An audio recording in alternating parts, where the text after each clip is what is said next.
सवाबी के शेर तोड़ ढेर में आलू की नई फसल तैयार हो गई है, जिससे जमींदार खुश तो हैं लेकिन साथ ही परेशान भी दिखाई देते हैं। वजह क्या है जान लेते हैं स्वादी से इफ्तिखार अहमद यूसुफजई की इस रिपोर्ट में।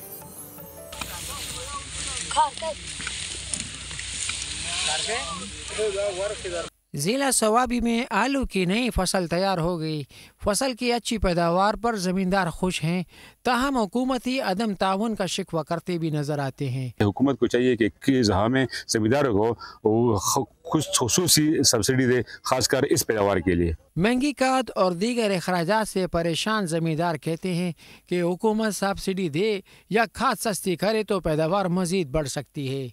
हमारे गरीब आवाम जमींदार को बिल्कुल कोई हाल ही नहीं है, जो भी नुकसान उसके ऊपर आ जाता है तो उसके ऊपर ही बैठ जाता है।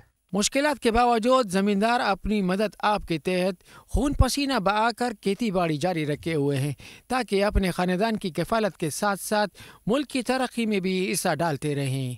जमींदार तो मुल्क की पैदावार में अपना भरपूर किरदार अदा कर रहे हैं, लेकिन अब जिम्मेदारी है हुकूमत की कि वो इन जमींदारों को कितना रिलीफ देते हैं। कैमरा टीम के साथ इफ्तिखार अहमद, बोल न्यूज़, सवाबी।